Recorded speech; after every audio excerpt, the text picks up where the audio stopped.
Welcome back to another episode of the Gaming on the Brain podcast. As always, a big thank you to everyone who's watching and listening on Spotify or YouTube or whatever your flavour is. Today's episode, which we'll get straight into after this short intro, it's all about the Super Nintendo release, Super Double Dragon, and the Super Famicom release, which is Return of Double Dragon. Now, as we'll get into the episode, you'll see that there's a lot more differences than just simply a territorial release. We're not covering the PAL version because it's rubbish, frankly, compared to the other two versions. So, yeah, it's definitely a heck of a lot more than just a territorial release, so please stick around and we'll get into that. After the introduction, Glenn will be joining me for the podcast itself. Now, I was going to talk to you today about the new Metal Gear collection that was released on PlayStation 5 and Xbox Series consoles. But frankly, what I would say, if you're interested in picking up that collection, I mean, because they are truly great games, please take a bit of time first and check out the Digital Foundry video over on YouTube. It might put you off picking them up. But to be fair, from what I hear, you'd be better off sticking with the HD re-releases that came out on the 360 and the PS3 back in the day. So yeah, we'll not waste your time when there's a much better video out there. Now, because I have to promote the channel, if you're enjoying today's content and you're listening on Spotify, please leave us a review. It does really help with the algorithm on there. Also, please follow the podcast, that would be great. If you prefer YouTube, please drop us a like, subscribe to the channel, leave us some comments, and we can have a chat with you and possibly call out your comments in the next podcast. That's it for now. I hope you enjoyed today's show, and yeah, we'll see you in about 40 seconds. I'll be back with Glenn and we'll talk about Super Double Dragon and Return of Double Dragon. Speak soon. Bye now.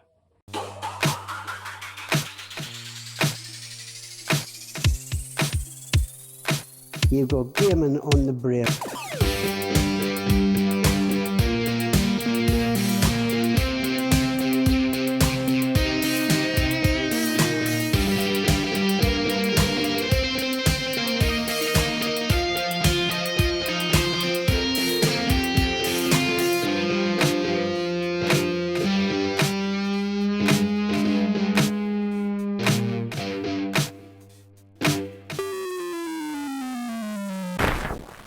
Welcome back, Glenn. Welcome back, Mark. Good evening. Wait, why are you saying welcome back to me? I was already here. I've just done the intro. Well, no, I haven't seen you for 2 weeks when it comes down to doing these podcasts. That's I true. think a warm welcome definitely should apply. We should have a handshake as well. Yeah, welcome back, welcome back. Good to see you. You can't see it because I haven't videoed it, but that was a handshake. Anyways. How are you doing anyway, brother? I'm absolutely fine. I am. I'm sober as well, which is good. So I know you've been excited about doing this episode. I've been very excited. This is what this is. I mean, I hate to spoil reviews already, but I will say this is one of my favourite games. A game I've spent so much time with back in the day, and to come back to it now and spend time with it again, for me, it hasn't lost its flair. So I'm very happy to talk about Super Double Dragon today. How much time have you put into it this week, do you think? I've had two full long plays, that is of the Return of, which is the Japanese version, right, and the American Super Double Dragon version as well. Two of each?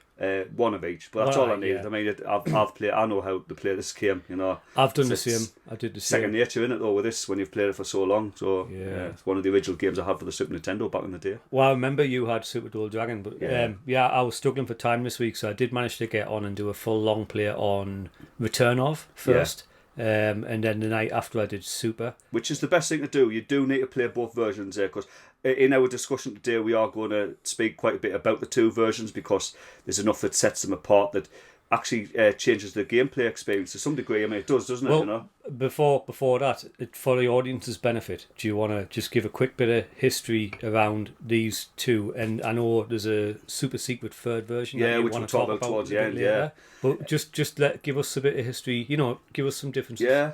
Well, I'll not go into dates because I mean that's easy enough to Google. But I will tell you that the American version was the game that released first, and that released in '92. That makes sense when you play through it. That's it. That it does, yeah. And that was early '92, while the Japanese version released much later on in the year. I believe it might have been about six months between them. Definitely at least 4. But what it is I think at this time Double Dragon games, I mean, obviously it was well into the series. The best games for many anyway would have already been and gone. Yeah. If you talk about like the NES Double Dragon 2 and the arcade original 1 and 2 and so on and so forth. With Super Double Dragon, I thought, well, anyway, it was eclipsed slightly by obviously the early fighting games of the time, so Street Fighter 2 and Mortal Kombat would have been just around the corner. And people were moving away, not completely, but moving away slightly from scrolling beat 'em up games.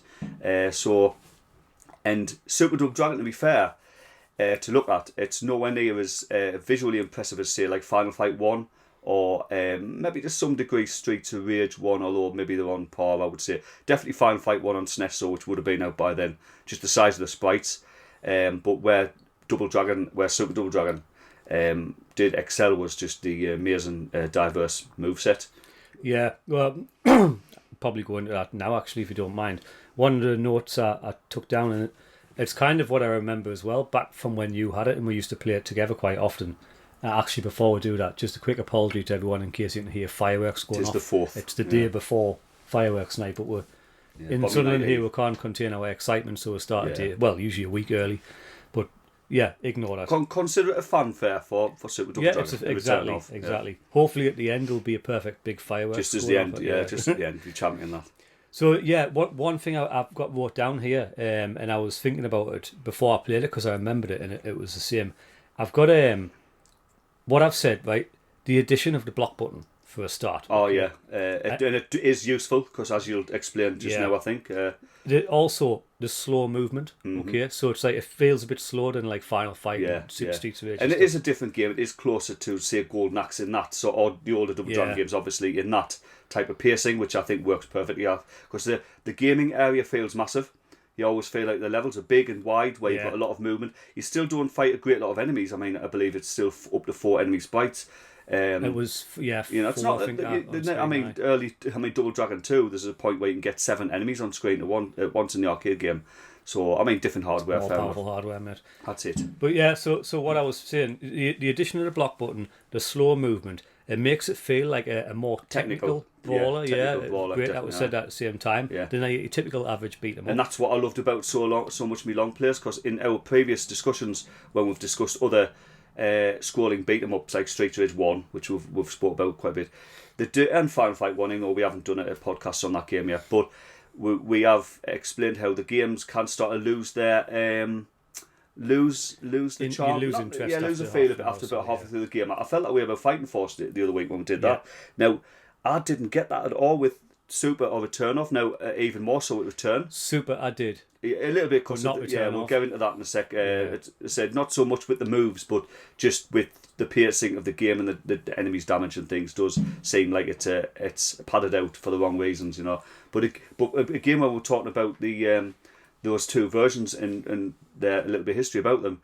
Super came out way early, as was said, and it was more of a prototype of Return of, which came again, the Japanese version, which came out a few months later, and you can absolutely feel that when you do test the 2 different games, So what I was saying, so with it being slower, you seem to have like a bit more time in between taking on one enemy to the next to actually plot how you're going to kill them. And there's no time limit as well in this Double Dragon game. There's one not. of the first ones to not have a time limit. So you get like a chance to mull over how you're going to take the next guy down, whether you're going to pick up that knife or you're going to grab him with a block or something. If you grab an enemy in a knee lock, right, you've got about 3 or 4 different options. I mean, you've even got a slide back kick, which it nearly always gets used on Baker, who's one of the enemy with the swords. He'll come up behind you, and you only kick him once and he goes down, but then when he gets back up, you'll throw the guy, and that'll hit him a second time or even third, because it can count as 2 hits, it's satisfying. But and do you not feel like every move in that game is pulled off with intent, and you had a chance to think about it first?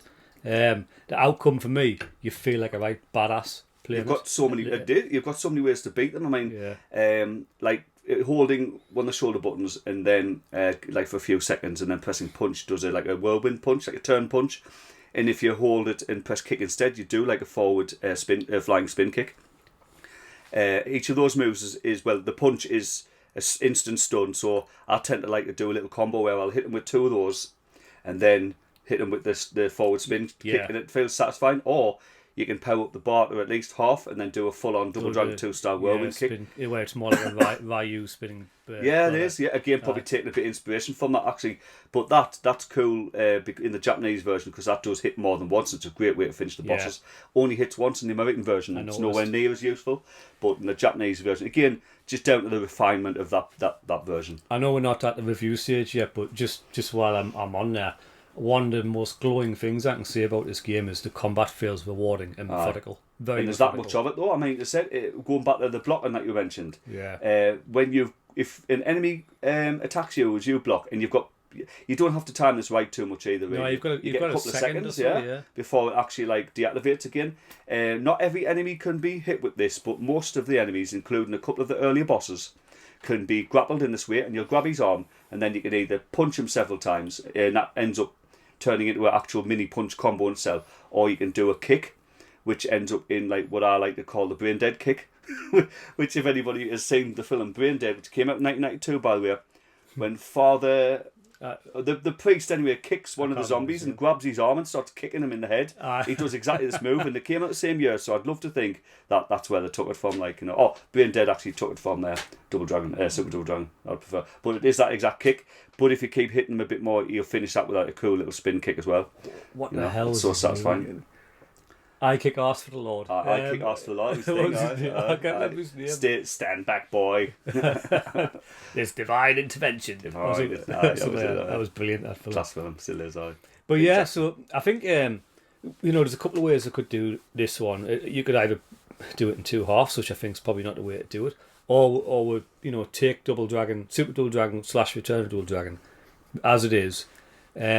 And then talk about Return of we hit both at the same time and what the differences are and stuff like that, because it is. We can go between them here, yeah. Differences. The thing is, I mean, the two different versions, as said, I mean, as you've said already, I mean, the pacing that is different between the two games. I mean, would you say the pacing's different between the actual two games? versions? Definitely, it is. I think so. I thought when I played it, for me, it's down to health. It's down to health and certain weapons, the damage of certain weapons. Oh, do you not mean like the actual speed of movement and stuff like that? No, the pacing of the gameplay really, as opposed to the speed of the game, I would say, just because of certain factors. When I played through Return first, like I said, and then the next night I played through Super, and when I fired up the demo on Super, when I fired the game up, I waited for the demo to play through because I was recording audio for the podcast, and I thought, geez, this looks so much faster, Super. But I thought, well, no, they're both 60 hertz games. The play about the same to me. But what I felt is Return of is actually a longer game. When I say longer, as in there's more levels. But because the enemies don't take as much damage generally, there's 3 difficulties as well, because you've got option screen and the full suite of options in that version. I showed that on the... including obviously modes where you can hit the player or not hit them, which is something that was introduced in Double Dragon 2, The Revenge on the NES, and Double Dragon 3, of course.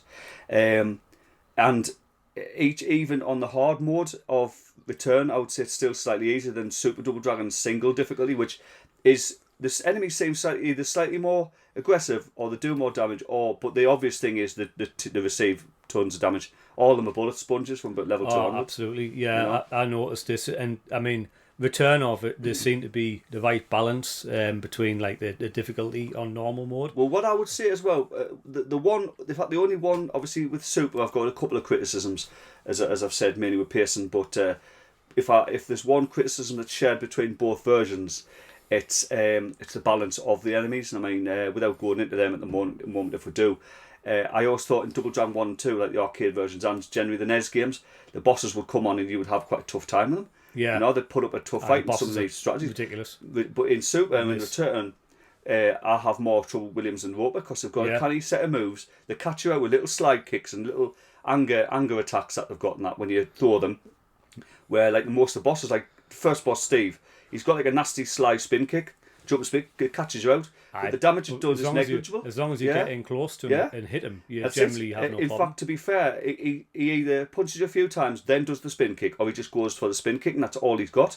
And I mean, he goes down. I mean, he might have a bit more health than the mooks. Yeah. You know, I like to say mainly Williams and Roper. Well, he does definitely as the boss, doesn't he? But when you see him again, like level 2, and that, he doesn't seem to have more energy really. He goes down about as easy. It's like Jeff. He just doesn't have note really for him. I mean, I would say he catches you out once or twice with that spin kick. Then Jackson, the second boss, which is the boxer, he has the little uppercut that catches you out again. Yeah. He does have a sort of triple uppercut combo that does hurt quite a bit, but he does it so rare that it's negligible. Once or something by that. I mean, the third boss again, as long as you don't kick them, they won't grab you by the feet and swing you around. But that kick grab, again, does so little damage on all the versions that you just end up going, well, it's negligible, I'll just punch him until he goes over. Yeah. I only had trouble really with 2 bosses in the game, and that was Maguire, who has a nasty sort of blanket spin, and funny enough, Duke, the final boss, who also has a similar move, and it's like, because they catch you out, but again, the damage isn't that great. They do like to block a lot, especially Yeah. the bosses. But what I've noticed, that I suppose it mirrors like boxing and real combat, is the bosses are all taller than you. Obviously, you're shorter. Yeah, so as long as you get in right. close, like play the close game, it's like and get inside fighting. Well, I've always found that you tend to have no problem. You That's can, it. You can take them down quite Coming easily. at them from angles as well and pushing them backwards slowly, you always seem to catch them out and you'll get them all the time. And what they do is they don't have any sort of like invincibility frames on wake up, so Neither as do they're you getting on up, you Super. kick or punch them, you'll get. Neither do you on Super. No, they're just doing a flying kick and they land straight on you just to get up, and that's terrible. But they will grab you, so you can grab them or kick into them straight away and get them straight back down. You can do that with anybody. Yeah. I remember us playing Return. It's definitely Return. And we we must would have fight. played that emulated, or We did you did. have a card? I think it would be emulated, but Yeah. I remember us playing that, and there was a little glitch. I'd call it a glitch, although it's class, when you're fighting Duke. And it probably works. I think it works in others, but definitely we've done it on Duke, where we've surrounded him and we're just kicking punch, and he won't go over. And he'll just die. He will you'll hit him, and he'll die in about 3 seconds because you'll do enough damage. I did it on the playthrough take him apart. with. I was using the speed bag. I Aye. hitting that. I had the boxer trapped in the speed bag. Aye, Jackson, aye. Irony, That's it. and he must have took about 50 hits, and then I knocked him down. He was dead. But that was my main complaint between both versions. Is said that like the bosses just don't really change the game bit, and I know it's not a massive thing, but it's more aesthetic and thing than that. But the music doesn't change, so you don't have a cool sort of like the iconic boss theme like DD1 had, or the various different themes of Double Dragon 2 or even 3, where when the boss comes on, the music changes and you know you're fighting the boss. Steve, I mean, you look at Steve, the first boss. I remember fighting him back in the day. I fought him back in 1992 when Kev the legend, Kev had a copying machine where we played it on a disc. Aye. And that was Return of, I think, at the time. And I remember like fighting that boss, and look, one of the guys, I already knew his name somehow, so he must have seen the manual, because he goes, oh, here comes Steve. And it was like, oh, who? What, that little blue bloke in the suit and that, and he just went down like everybody else. So that's a criticism, because to have like the two main sort of like standard baddies like to be tougher, and not only that, but the fight exactly the same. Williams and Roper have always had a bit of a variety in their fighting techniques like in the 1 and 2. cartwheel in 1 and even in 1, I mean, Williams had a punch that Roper didn't, but Roper could use tons of weapons. Aye. Where in in Return, the two of them are literally a palette swap with a different head. Does Williams not come on with the knives more? I've seen that, I suppose not. They both do. They both have boomerangs. They both use the bombs. I think Roper, I've seen him with the barrel and that. That's about it. Well, Williams might not have. And they both can use the nunchucks and the bow staff, and that's something I need to mention now, which I didn't write. The nunchucks. What I want to do a walkthrough, preferably on Super, because I say it as the harder game. I want to do a walkthrough where I've hacked the game to have the nunchucks on the start, and I'll guarantee you, you wouldn't take a hit. Well, you won't take a single hit. I mean, I've never seen such a more broken weapon than the Red Dragon in Golden Axe Arcade.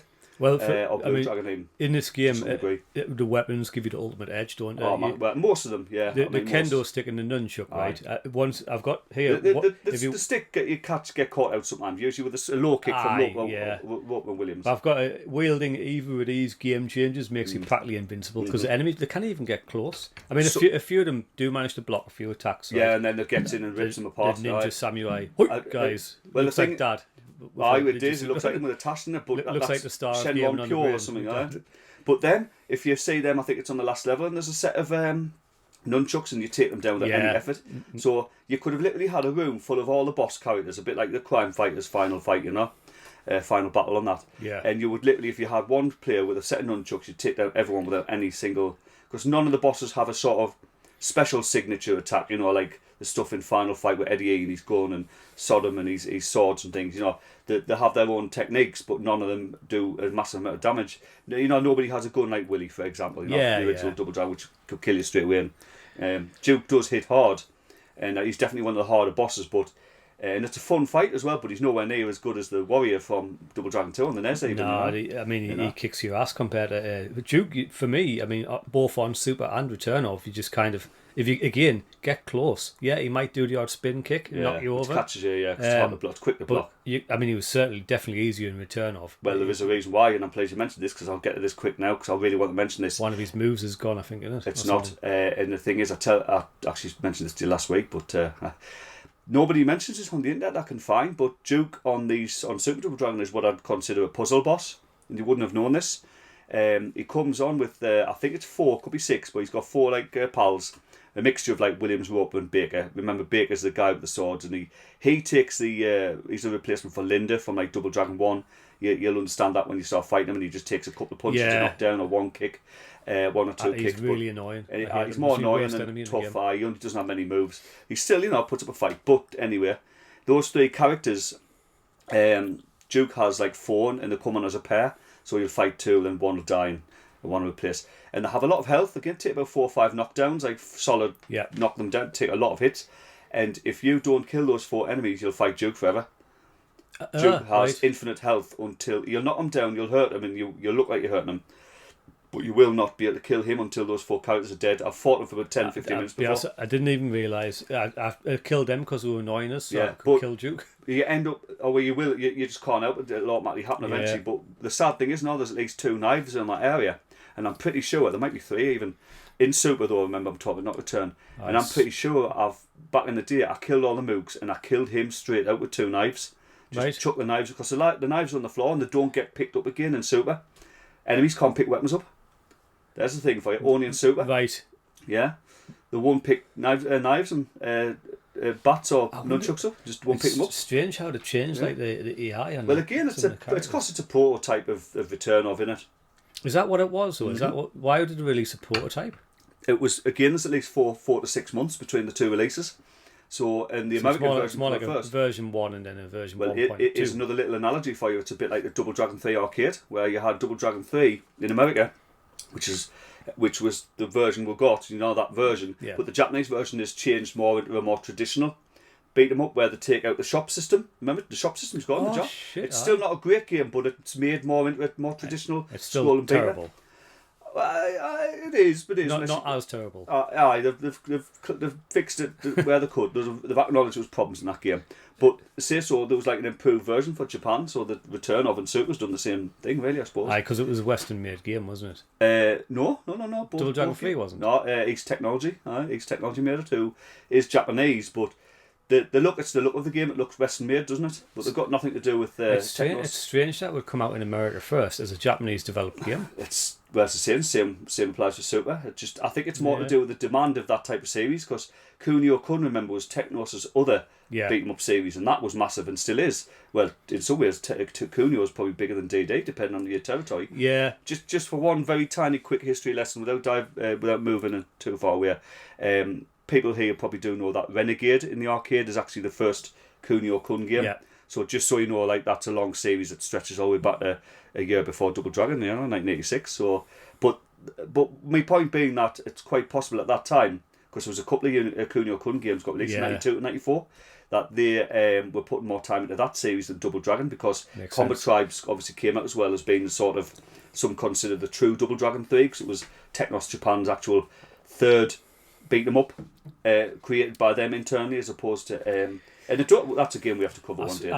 Definitely. I suppose if it was your typical side walk from left to right beat 'em up, it would be, but it's not. It's like Renegade. It's Renegade. Yeah, it's Renegade too. To me, I mean, I remember first seeing Combat Tribe once again. Sorry to diverge a bit, but Combat Tribes, when I first seen it in the arcade, I thought that game was Target Renegade. I thought that, because I'd never played Target Renegade on the computer, and I thought that was it until I realised the name, and I couldn't even say it back in the day. Combat Vibes. That's what I used to call it when I ordered the PCB from Hearts Leisure. Hello mate, can I have your Combat Tribes? Combat Tribes. But I thought that was Target Renegade, so that shows, because that gameplay is so much, not so much the gameplay, but definitely the style and structure, so similar to. And it's great for it. It's a good game. Loads of moves in that as well. It's quite a bit fun enemies and that. It's just like they've got character and that, so where they wiggle around on the floor and you're chucking characters all over the place and that. Yeah. The bosses are interesting to fight. Doesn't take itself too seriously, does it? No. Good game. But aye. Yeah, so let's.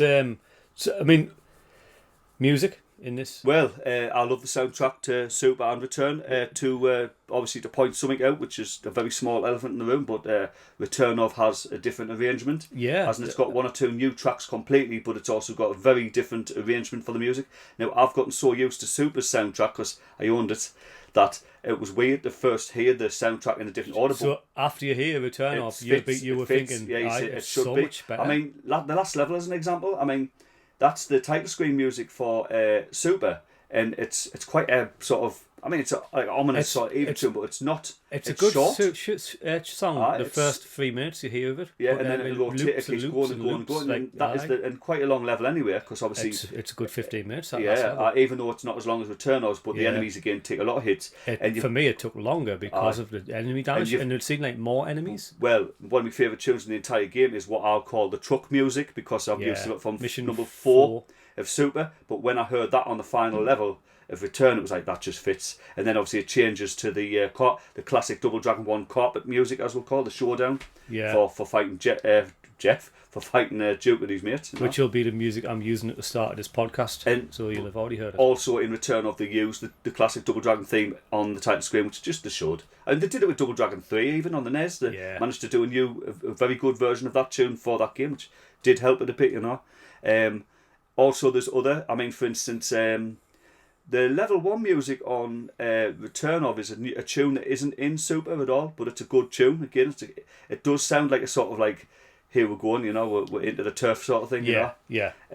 But I mean, what was I thinking? Oh yeah, and then Super Double Dragon had the classic, showdown theme for level 5. Which was the industrial zone. Yeah, it was weird. It was like, why is it there? It seems odd. It just didn't work. Like, it didn't work for me. So the overall soundtrack for both games, I think, is excellent. Very catchy. I mean, I've said the music for the music in both of them is generally excellent. I wouldn't have said it makes a tremendous use of the custom sound chip because it doesn't do anything early fancy. Game as well, yeah. But the compositions, melodies, and that are really good. And I mean, fans of Double Dragon instantly recognise some of the well-known tracks. I thought actually, for our audience out there, I'll pop in a few examples right now.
Yeah, some good tracks there.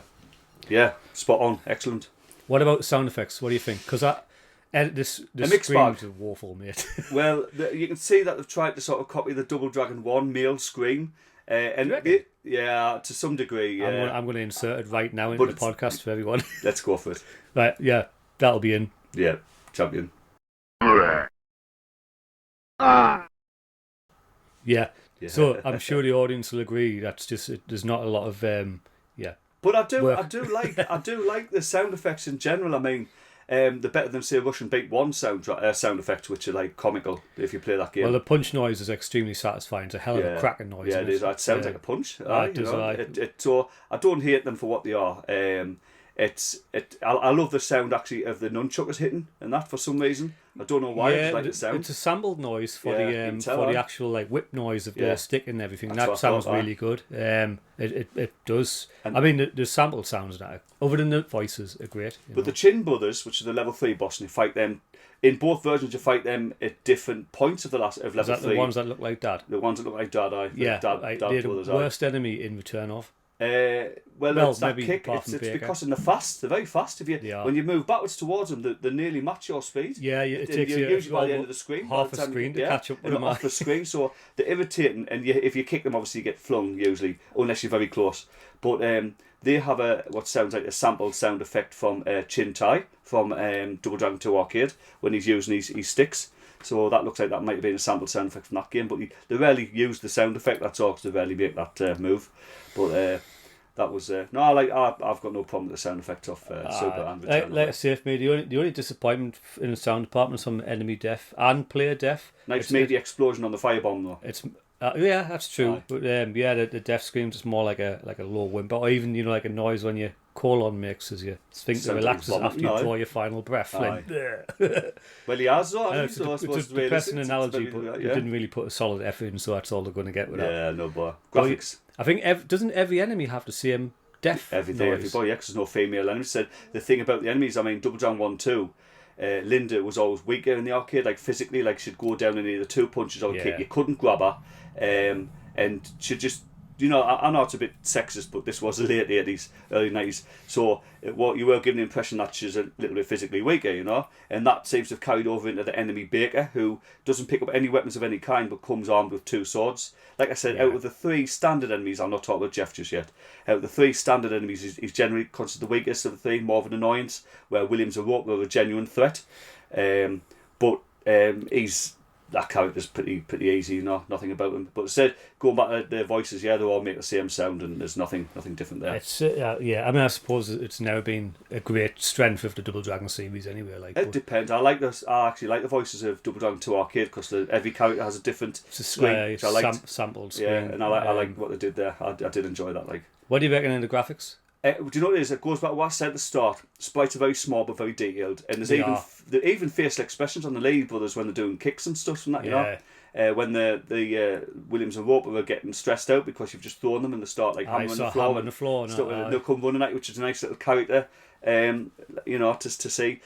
But they're very colourful. They're very rich as well. So I mean, again, looking at it on a big telly like I was the other day, it was just pleasing to look at. So the small sprites didn't put me off. I found it visually more appealing than Streets Rage 1. Again, round about the same time. Only months out from each other. It's definitely not as pretty as Streets 2. No, Streets 2 is on another level, but for obvious reasons. Probably a little better than Streets 1 in my opinion. I mean, I'm looking at it on a 14-inch laptop screen when I've been doing my recordings. Yeah. I love it. It's a pretty game, very colourful, but that's the SNES for you, isn't it? Yeah. You get a lot of colour in the SNES, which is always a good thing.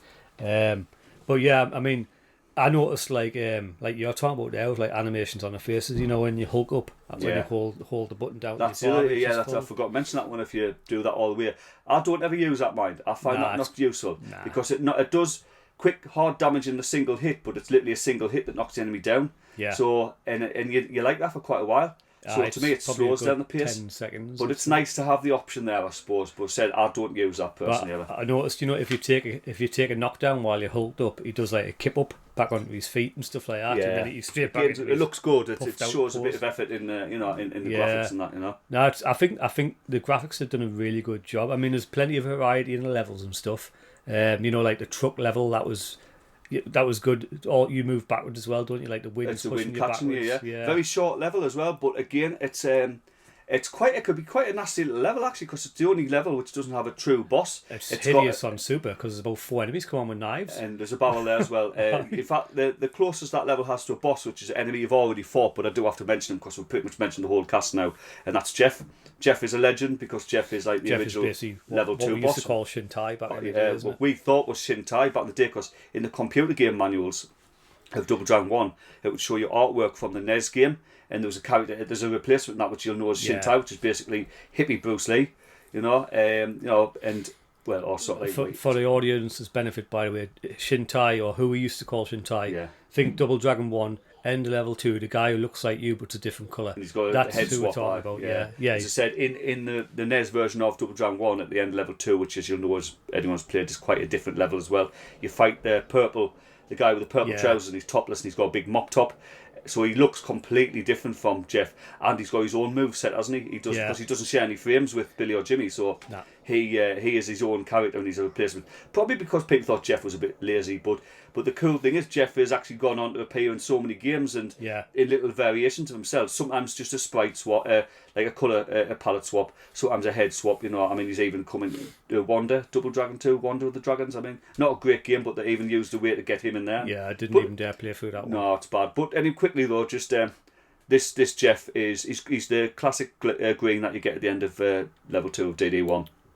He uses a few of the weapons like the bow staff and the nunchuck, and he uses a good portion of your moves, but he's nowhere near as bad. To be fair, again, I consider him easier than Williams and Roper. I don't think he's ever grabbed us. He doesn't grab you, but he does have the whirlwind kick. He does have that. He does that quite often. He can do Ryu's whirlwind kick, basically. He doesn't look like he charges it up either, so he can't. cheats. I've never seen him do it. Shintai cheater. Where the original Jeff, though, had, I think, every single move. It's called Jeff, what do you expect? I know, Sorry, all the Jeffs out there. Sorry, Jeff. Sorry, son. But no, how do we get that from the graphics? But yeah, it's. No, we're talking about level 4 though. Level 4, where you're talking about the effects and that, the wind effect and that, Now I mentioned how it's a short level. Level 1, that's flashy. Level 1 looks definitely like something out of Streets of Rage, where you're walking down and it's got like casino flashing and everything. It's like all. I was always kind of disappointed by the casino itself, weren't you? Because they could have done so much more with that. I mean, I know, alright, it's not a game that has destructibles like Streets of Rage or Final Fight. It's just something Double Dragon doesn't do. But it's empty. It feels like it needs some tables in the middle to jump on and fight off, maybe. Smash. Yeah, as I say, just let's pretend that it wouldn't have been destructibles, or there might have been in the unreleased version, which we'll talk about. But it just having something in the middle, a roulette table maybe, or something you could maybe even punch, as you say. Well, saying that, there's bandits in the background, but you can't hit them. You can't do nothing. I mean, I'm saying there's no destructibles. There technically isn't a way, because I mean, in level 3, obviously the dojo, the gym, if you want to call that, you can hit the bar, you can hit the speed boards, or you can punch the bag off and use that as a heavy throwing weapon. So there is a little bit destructibles. It's very minimal. There's no energy pickups as well in either of the games, which is fair, because I've never associated that with Double Dragon. That's true, mind. Yeah, you think every beat 'em up now, chickens and beef joints and stuff. Everything's got health pickups in it, apart from Double Dragon and Renegade and other Technos games. Really, I'd say Comet Tribes no health. But Comet Tribes Arcade though works on a same as Double Dragon 3, works on a coin system. Yeah, where the SNES actually has a health bar. Yeah, I think. Why don't you give us some information about this secret third one, Glenn? Well, there is just one more little quick point I'll do before I go there. It's just a quick one, but just because we've missed it and I really want to mention it. Yeah. Talking about some of the weapons, which we have mentioned, but I want to make a note that piercing with some of the weapons between Return and Super is massively different, but not all weapons. It tends to only be on the more sort of like lethal throwing weapons, so the knives and the bombs. The bomb, for example, does instant death, like Double Dragon 1 on Dynamite, Super. Instant, on Super. I've got that ad, where it does about a third to half, I think, of your health on return. A knife in Super does about 2/3 to 3/4 of a bar health. And it doesn't help that every other enemy comes on with a knife. Yeah, pretty much. There must be about 30 knives. But you've got to be careful. You've got to move towards them, sort of push them backwards, haven't you? And stop them from throwing it, and then get a quick jab in. Have you noticed as well, like the AI set so if you kind of get a good shot at you, within about 10 seconds, just throws the knife randomly. I've seen, but there's a way to play it, because if you play it just right, there's a baker. It's usually a baker for some reason. And he hoisted it off Jeff the other day, and I thought it was great. I killed him straight away and all. All the enemies seem to be able to block knives as well. I think it's an accident though. Yeah, It's I just think if it happened is. to block at the time. One of the is it the guy with a big trench coat. That is Carlin. Level right? 6 boss, which I will mention I in was a bit. fighting him on the We'll last go to the new level one. in Super yesterday, and it might have been Williams or something flung a knife at us, and I moved out of the way, and just as Colin was kicking, and he blocked the knife for us. Like, Kicked him. thanks, mate. Went straight through him. Well, It did drop down to the floor. I found one of the most useless weapons because I never use it, is the boomerang. Now again, I believe that it does more damage in Super, but even that's not enough. But the comical thing about that is, if the enemy throws it, it comes back, but they never catch it, so it just knocks them straight out. But I flung it in in return, Super. you catch it. In return, the player catches it as well. Yeah, but yeah, in yeah. Super he doesn't. No, it goes straight through you unless you punch it and then pick it back up again. But in return, you catch it automatically.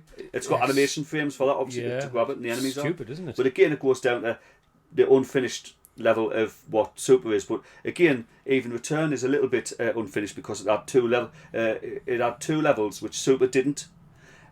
Which come in after the final level, where you'd normally fight Duke. Yeah. In this carpet area, which actually feels like the last level as it did in Super at the time back in '92. Aye. But you move into a whole new section with elevators and everything, and then you go to fight into a separate sort of inner sanctum where you take on Duke and all of the bosses again, just like Double Dragon 1 and 2. Yeah. And now those two areas are missing from Super completely, but you fight tons of enemies in the earlier area on Super anyway. Aye. But when we go into this, the unreleased version, which we will now, in fact, there was going to be, oh Christ, there was going to be a lot more interaction with backgrounds and with enemies as well, and there was also going to be a lot of dialogue.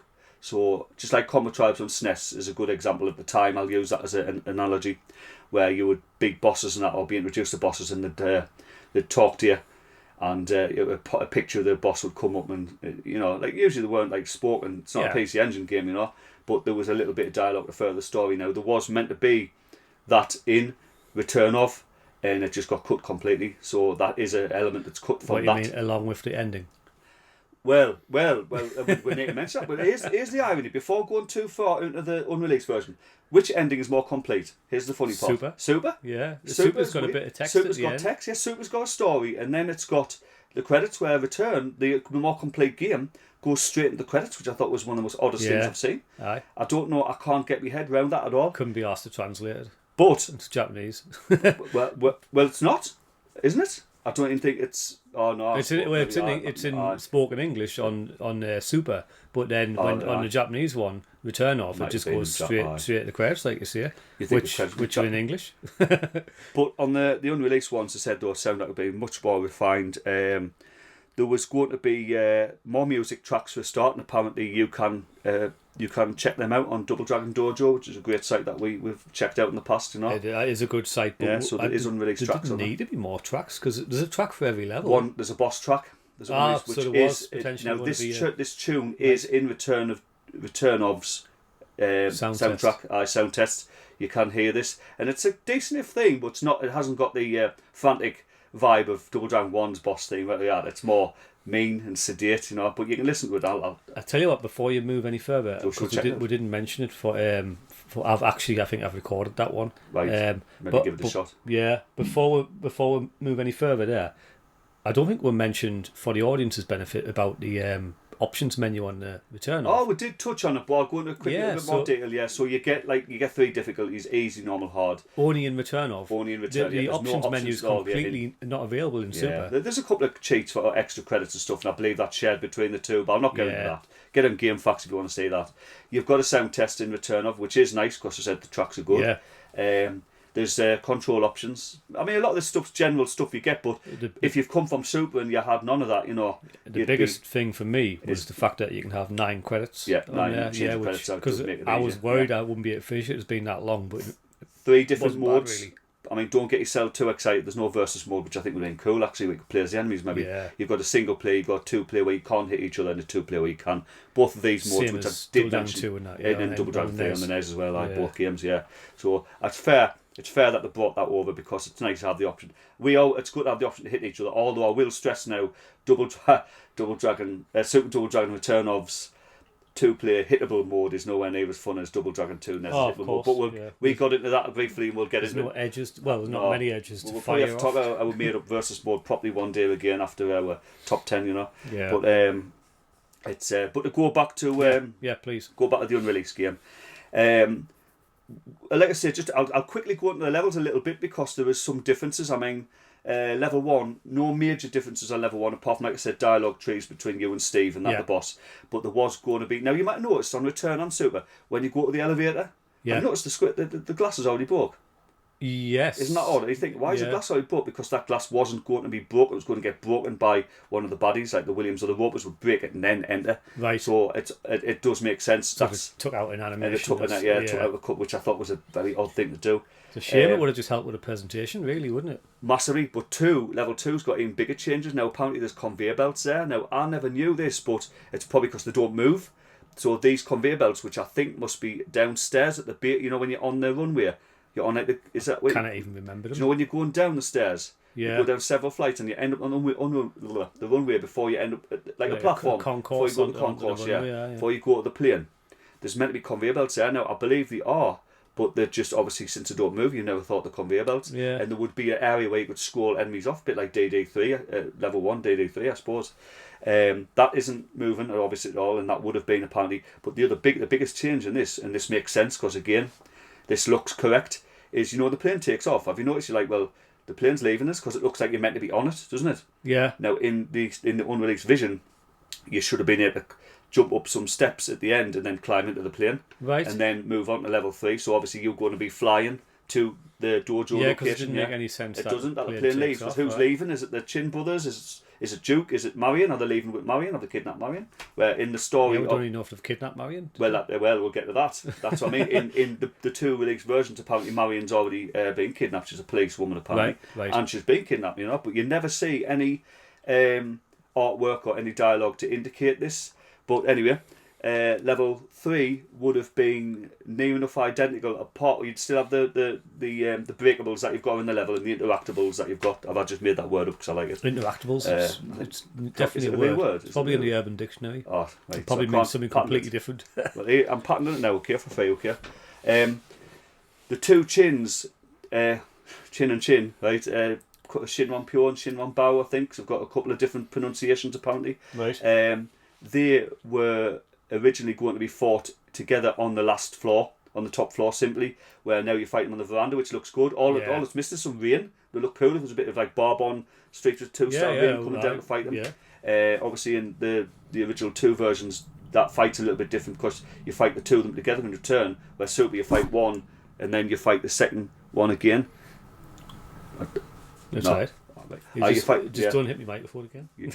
I'll try not to. You fight the second one again. The second one when you end up outside and down on the platform before you get on the truck. Yeah. So there's no real difference there. But so wait, right? Because which one was it? On return, do you fight them and then jump on the truck?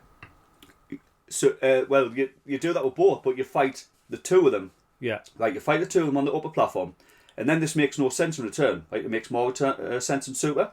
Fight the 2 of them together. Yeah. Then go down and fight a couple of Bakers and Williams. Yeah. And then go on the truck. So you kill the boss, then fight some mooks after the boss because the boss is dead. Where Super makes more sense here again. Please mention that because you fight one, then the other. Because I remember there was a difference. And I remember thinking because I always thought levels 3 and 4 were mixed up between the 2 of them. Obviously they're not. They've kept that. But I, when I played Super and I jumped on the truck, I thought, there's the difference. You jump on the truck on Super. Yeah. Not knowing that I'd done the same the night before on return, I must have just not realised. Well, here's one for you. That truck that you're talking about, don't you get the impression that you should be able to get knocked off that? Because it looks like you should be able to fall off, shouldn't you, off the back?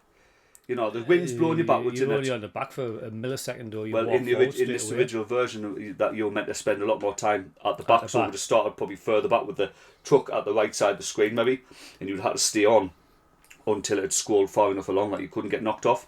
You'd still get like flown off like you do, but you're going to. Have you ever wondered why have you got all the bosses there and why they stand there and they walk off and Maguire stays for like until you knock them down once or something? Why are they there? Do you think? Have you thought there must be something there? There's something going to happen there, wasn't there? Was that not where they kidnapped Marion? That's where they kidnapped Marion. That makes sense. Yeah. It's exactly where, which is right, because that looks like DD 1 and 2 at the start. Yeah. So I thought that's more clever. So you've gotten through like half the game before you now got your motive to actually kidnap Marion, and it's also there that you get a very big piece of dialogue apparently, and you find out who the boss of the Shadow Warriors is, and obviously it's Duke. And Duke, which you didn't know, he's actually your childhood friend. and he's got his own twin brother, although that's an unnamed twin, so they were going to be another pair of double dragons. There's too many pairs of double dragons because we've already got 2 sets now if you consider the 2 Chin brothers, because they do consider themselves double dragons. So you're going to have the Duke brothers. They're not though.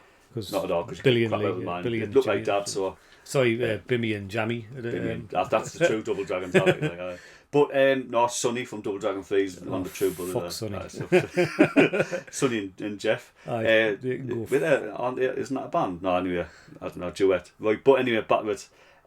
So what would happen is you would have done it like there was going to be a massive dialogue tree between you and the main boss, and obviously he's got his top boys there as well, and then he'd leave and would have Marion probably over one of the guy's shoulders. I'm going to guess Carlin because he's the biggest one there. out, obviously. But most likely his legs probably swinging this time now as well. But that bit doesn't happen, and then you would fight Jeff and the few cronies that you fight. But the biggest change, I thought, or maybe second depending, is level 6. And when you play level 6 and you fight Carlin on that bridge, do you feel cheated?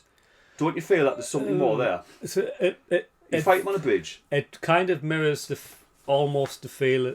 It's almost like when you kill the green bubble before you go in the lair. Almost. Without the actual bit where you fight them. with the green Exactly, bubble. because, and the good reason for that, because that bridge was meant to break completely, not just a few segments that do. That bridge was meant to collapse, and then you were meant to go into a waterfall area, and then you'd go to a big door, and Colin would come out and fight a typical Double Dragon 1 and 2 star, where you're either the Green Bobo or Shintai. You'd have been disappointed though, because he's nothing. He's weak. He's one of the weak. Again, he's big and he takes a lot of hits, but he has nothing about him. Yeah. He's got the quick kick that he has, but Green Bobo and Shintai, because Shintai's fast. So if you know how quickly they damage you with the sticks. Yeah. So those are both worthy bosses, and Colin would have just been kicked to crap. So as you do on the bridge. So if you had a bigger area, it would have been easier again, probably. Aye. But that's maybe the level with the biggest changes, because the final level is the full level of return of that you see. I don't think there's any extra sections, but you fight Duke, and this is where there might be a little bit of a discrete change maybe between the 2 release versions, because obviously in Super you fight Duke at the end of level 7, where in Return of you technically fight Duke at the end of level 7B. Yeah, 7, because 7 and 7A or 7C, if you want to call it, because that's in 3 sections. Yeah. So what they've done here is you fight Duke where you would in Super, you beat him, obviously he dies, but then here's your little nod back to DD2 Arcade. His shadow comes up, and it's his shadow. It's an evil version of himself, like an evil shadow. Well, he's already evil, so 2 evils make a positive. But that's it. He's not though. Duke in there. Duke is originally your friend, and he's been taken over by this evil shadow. It sounds like a nod to Martha Splatterhead in Combat Tribes on the SNES, actually. Maybe. Yeah. But so you have to go into the level on the elevators and that after that area, and you fight shadow versions of like Baker, Jeff, Williams, Roper, and you fight them. They might be a bit tougher, I don't know, a bit like what they do at level 7 and Golden Axe 1 maybe, with the grey versions of the enemies. And then you go into the final section where you take on either, I'm not sure, it didn't specify if it's more grey versions of the bosses, which I reckon it is. It will be. And then the grey Duke. It's probably easy enough to change the palettes, isn't it? That's it. It'd be good if they have a bit, maybe more moves, like an extra move each or something. Or probably something wouldn't have been that level of effort, but definitely a colour change and maybe a little bit more health or something, a bit faster or something. I would have thought so. But when you kill Duke this time, a bit less useless.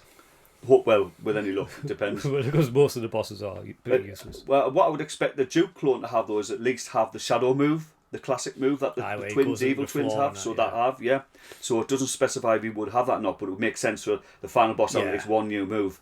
You beat him and you get a further dialogue tree where Duke's sword's been released, but he's died as well, and obviously the game ends, So, but that is, or was, to be an unreleased Super Double Dragon, or Return of Double Dragon, if you want to call it, So is this anywhere to download? Is there any ROMs available? It's not available on it. In fact, a lot of this, the best you can do, now there's an original site, which I believe is in the French or German. You'll find it by going to the Double Dragon Dojo site, and you can look at the full story on there, and you can find contributions and links to the original article as well in foreign language if you want. But it does show you sprite rips of little unreleased facial portraits of characters which have been beaten up when they've been beaten, like Steve. That would have been Jackson, for the dialogues, with the dialogue and that, where you beat them.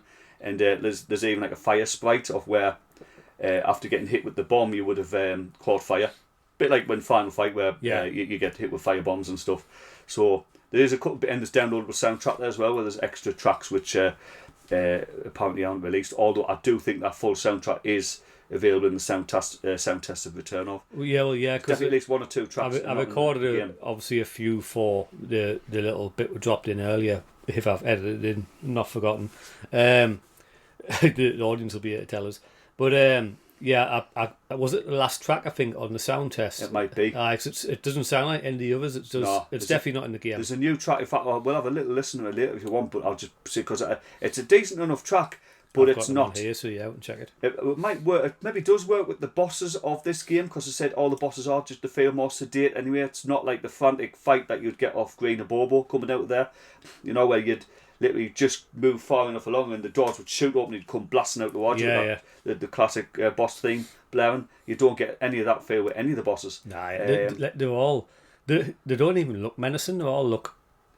I think I wonder if that's a look they went for though. They went for more grounded. So they look more like the combat tribes, like to some degree, to some degree. But the thing is, if you look at them and all, I wonder if they've taken inspiration from stuff like the Karate Kid franchise and that. Like, yeah, the Duke looks like Terry Silver. I think he does. Yeah, absolutely. I mean, I know you could maybe you can't even compare him to Robert Garcia, I believe it is, Art of Fighting, because that game I think came out just slightly later in '92.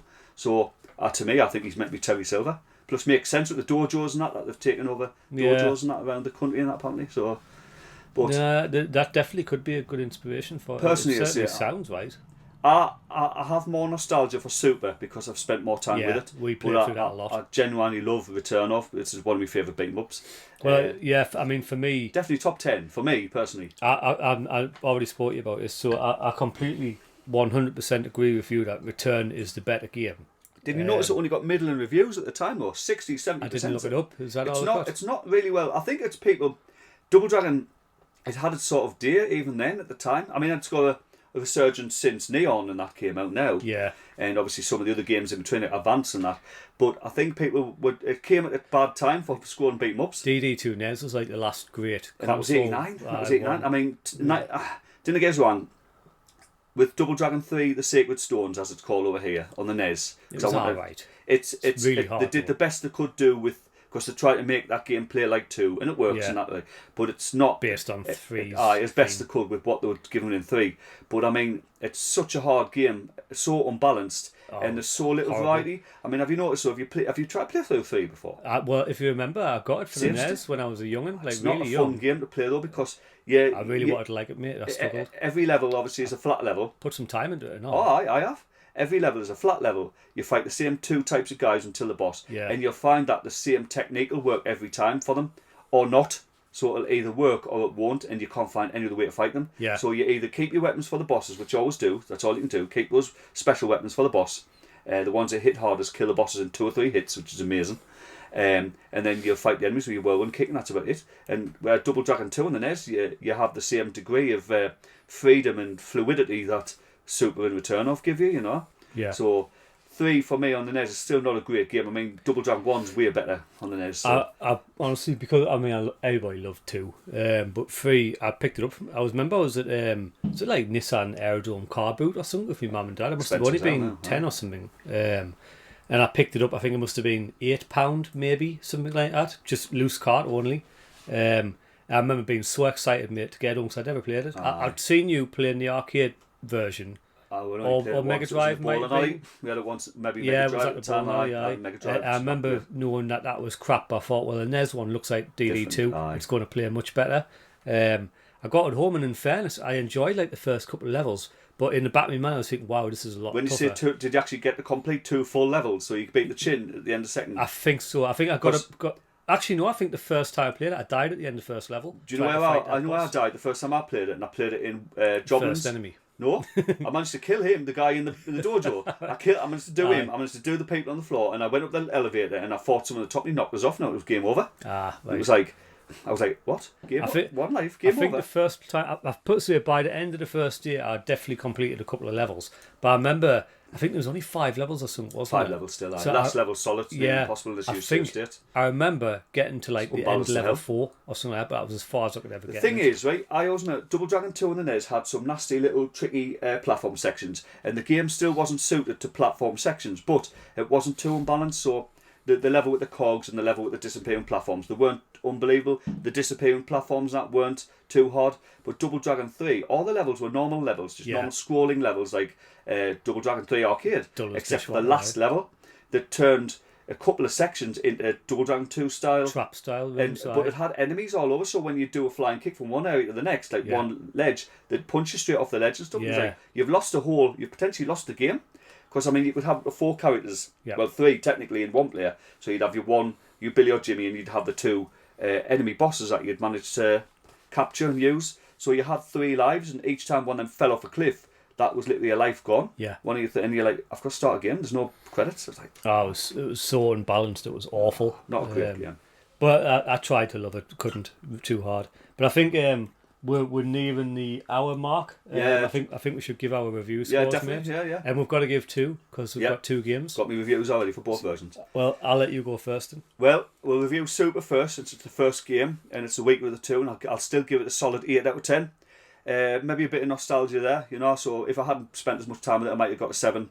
But I did love it back in the day, and it was still a game I would finish. I very rarely got halfway through and turned it off, which is something I would do on Final Fight often, you know, which I owned at the same time on the SNES. So again, I'm not going to mention graphics and sound and that because there's just no need. It's like we've already talked about that, and the graphics and sound and general playability of the 2 is identical. But I give Super 8 out of 10, but I give Return of a really solid 9 out of 10. What? You jumped forward. I was meant to do Super as well. Then we'll do Return. Well, I'm going forward. What did you give them? Well, 8 for Super and 9 for Return.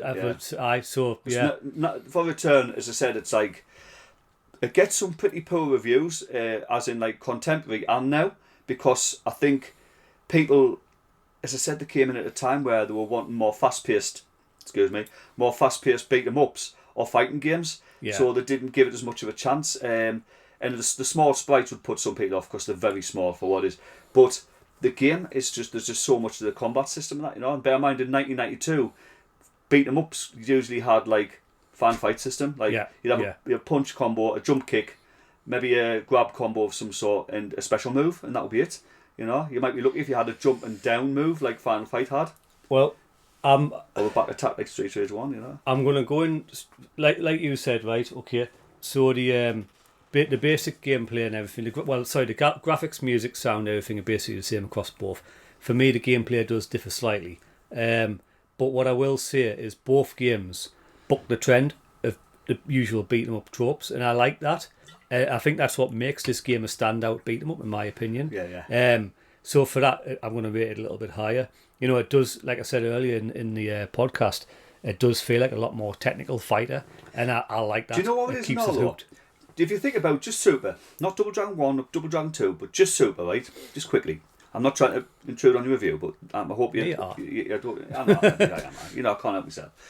If you look at just Super as a base game, right?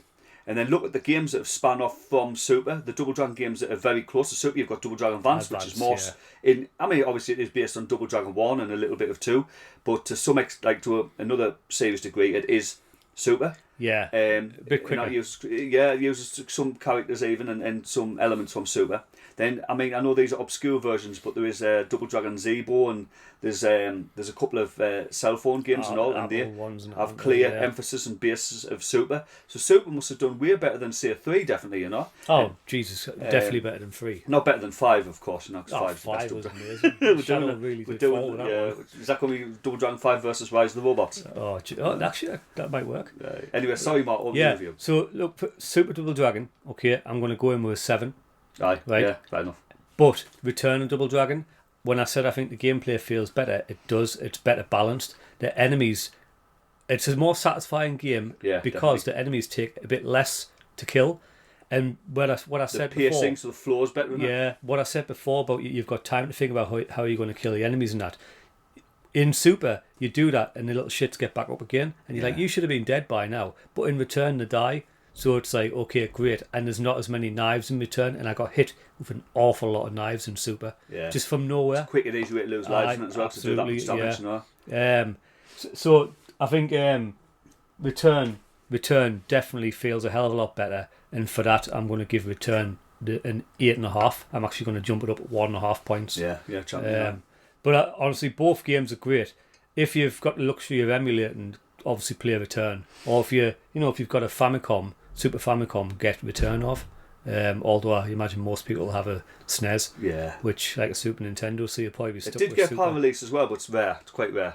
And mind you, I've never looked into PAL release too much, but I think it's identical American. I've never heard there's any changes. I've never actually looked into it. But it'll be even slower because it'll be running at 50 hertz. Quite possible. I might actually download that night, just give it a shot and see what it's like. See if it plays It'll much less. feel awful. Because I mean, I think if even at it's like, is it 15% or something?